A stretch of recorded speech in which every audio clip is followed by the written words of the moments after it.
Among all of the good things that Wuthering Waves version 3.1 added, there is one thing I am very concerned about when it comes to the future of the game, and that is the introduction of Shill enemies, which I would like to discuss in today's video. Now, what are Shill enemies? Shill enemies are enemies with certain mechanics that heavily tailor towards one specific group of characters, causing them to be the only effective strategy against these enemies. Shill enemies are almost always introduced in order to sell you a certain character by making that character way more powerful than others. An example from a different game would be Pollux from Honkai Star Rail. Pollux heavily favors HP drain mechanics and healing within your team. This boss was made to shill Castoris, and by making Castoris way better against this boss than any other option, it successfully pressured some people into pulling for the character. And now Wuthering Waves is trying the same thing, with 3 enemies in particular. The Nameless Explorer has special Toon Strain mechanics to shill Luuk, Sigillum has special Echo Skill mechanics to shill a future Echo Skill DPS, and then the Kronablight and Kronaclaw have special Toon Rupture mechanics to shill Aemeath. Now obviously, in my opinion, the fact that it's a shill mechanic on its own is already a step in the wrong direction. But how bad is it actually? Obviously, that's going to be incredibly number dependent, but thankfully, Kuro Games was kind enough to give us the numbers for 2 of these, being the Nameless Explorer and Sigillum. The Kronablight and Kronaclaw do not have numbers for their effect, but I'll say what it is anyway.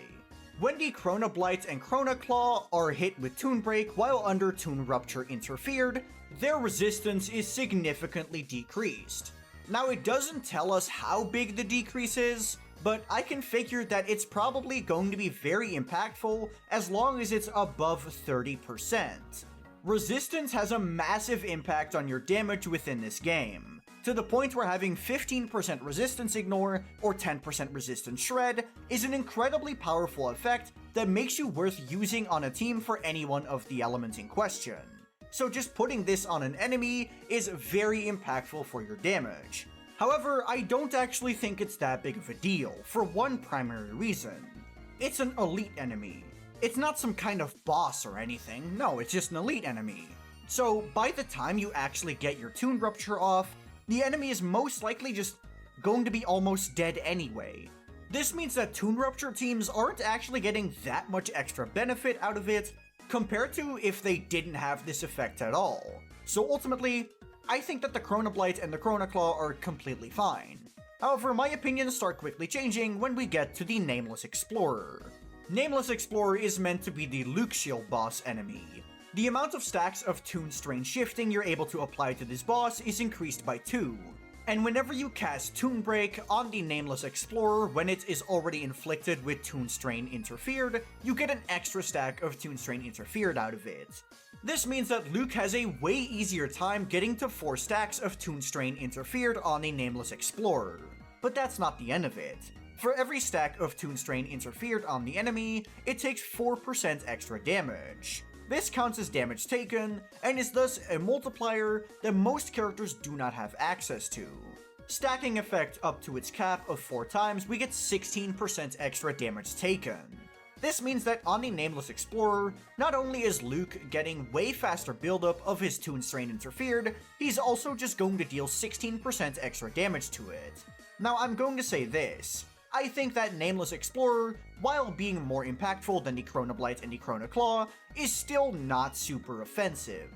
This is because the bonus that Luuk is getting out of Toon Strain interfered is also not super major when you look at it just from a numbers perspective. Per stack of Toon Strain interfered, he's getting 6% extra damage taken. Before the first Toon Break, we are going to see the exact same result as before, and after the first Toon Break, you are getting 12% extra damage taken. Which, while it is definitely noticeable, it's not some kind of super major effect. You won't be able to get to 4 stacks of interfered immediately, because the Nameless Explorer already has to be affected by interfered in order to get this second stack of interfered. This means that the 4th stack will only be available from the 2nd rotation and beyond. And within Tower, it usually takes around 2 to 3 rotations to kill a boss. It's going to be more noticeable within Doubled Pawn Matrix, but even here, you're gonna need to get to at least the second round in order to start needing more than 2 rotations to actually kill the boss. So while the effect for the Nameless Explorer is definitely a lot more noticeable than for the Kronablight and the Kronaclaw, it's still not some kind of deal breaker. My problems start appearing when we get to Sigillum. Now, if they were ever going to add a Shill boss in this update, I really believe there was going to be an Aemeath Shill boss. But no, Sigillum is Shill for Echo Skill casts. For every independent Echo Skill that you cast, Sigillum takes 10% more damage. This means that regular teams will be able to take advantage of this effect for up to 30% damage taken. However, this effect stacks up to 5 times, and when fully stacked, Sigillum will take an additional 30% more damage. This means that the difference between a normal team and an Echo Skill heavy team is 50% damage taken. Damage taken is an incredibly rare stat, and is very hard to come across, so getting 50% for it for free simply by running a certain team comp is, in my opinion, absolutely diabolical. You remember the very recent Tower of Adversity that we had to Shill Frolova? Yeah, it's going to be that level of stupid. And I think Sigillum is by far the worst of the Shill enemies in this update. One thing that is pretty okay for the Sigillum situation is the fact that we have multiple teams that have multiple Echo Skill casts, those being any team with Choyuan and any team with Cantarella in it. Frolova as well, but she is not able to fully max out the effect on her own. She only has 1 additional Echo Skill cast in her kit, so she's only getting 10% extra damage taken. But because of characters like Choyuan and Cantarella, Frolova's best teams will still be able to fully max out this effect.